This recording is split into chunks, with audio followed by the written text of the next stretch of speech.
पिछले पार्ट में रवि और सोनू के सामने एक ऐसा दरवाज़ा दिखाई दिया था जिस पर लिखा था 13, लेकिन गांव का बूढ़ा साफ कह चुका था रामपुर गांव में कमरा नंबर 13 है ही नहीं। फिर ये दरवाज़ा आया कहाँ से?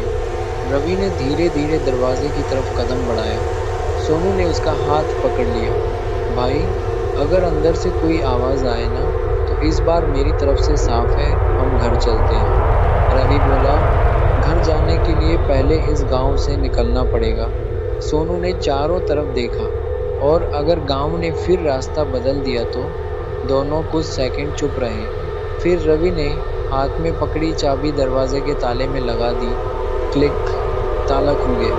दरवाज़ा धीरे धीरे अंदर की तरफ खुला। अंदर पूरा अंधेरा था, लेकिन कमरे के बीच में एक छोटी सी मेज़ दिखाई दे रही थी। मेज़ पर एक पुराना लालटेन, एक मोटी डायरी और 2 तस्वीरें रखी थी। रवि ने लालटेन जलाई, पहली तस्वीर उठाई।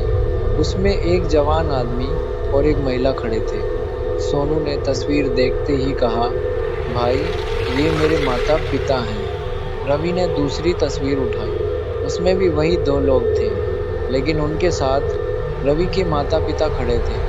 दोनों एक दूसरे को देखकर हैरान रह गए। तभी कमरे के बाहर से बूढ़े की आवाज़ आई, अब तुम्हें सच जानना ही पड़ेगा। रवि ने पीछे देखा। बूढ़ा दरवाजे पर खड़ा था। रवि गुस्से में बोला, हमारे माता पिता यहाँ क्यों आए थे? बूढ़े ने कुछ देर चुप रहने के बाद कहा, 17 साल पहले वे चारों इस गांव में आए थे। सोनू ने पूछा, क्यों?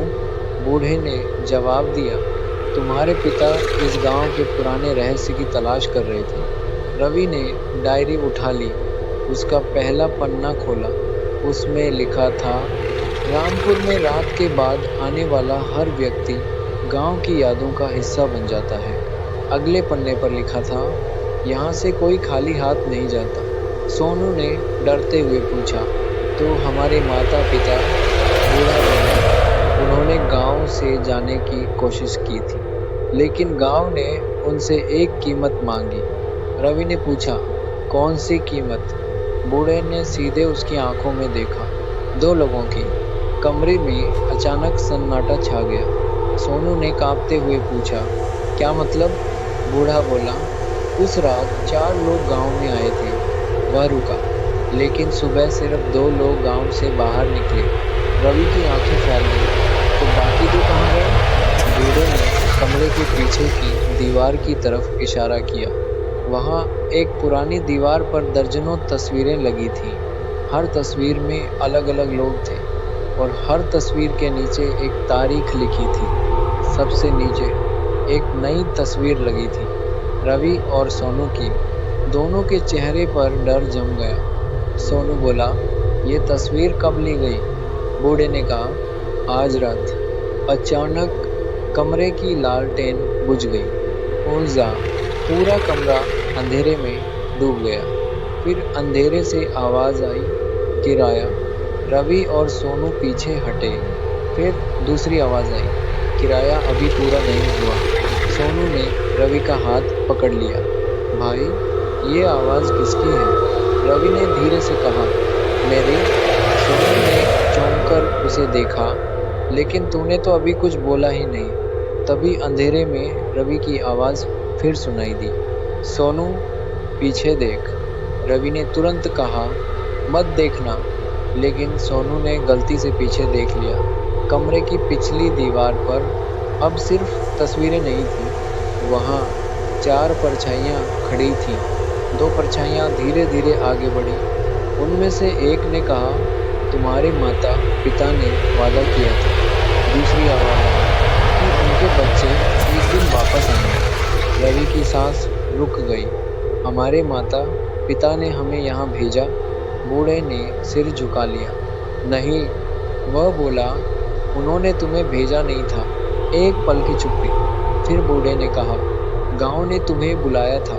अचानक कमरे का दरवाज़ा जोर से बंद हो गया। धड़ाम, सोनू चिल्लाया, दरवाज़ा खोलो। रवि ने दरवाज़ा खींचा, लेकिन वह नहीं खुला। तभी डायरी का आखिरी पन्ना अपने आप खुल गया। उस पर सिर्फ एक लाइन लिखी थी, किराया 2 लोगों का था, लेकिन अब गाँव को तीसरा चाहिए। रवि और सोनू ने एक दूसरे को देखा। सोनू ने पूछा, तीसरा कौन? तभी उनके पीछे से किसी ने बहुत धीरे से कहा, मैं। दोनों ने पलटकर देखा।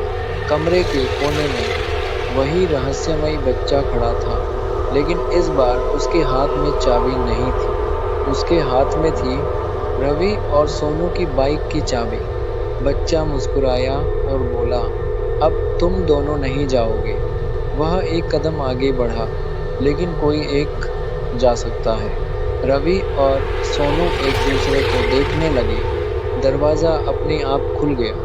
बाहर पूरा गांव खड़ा था, सैकड़ों परछाइयाँ, और सबसे आगे वही बूढ़ा।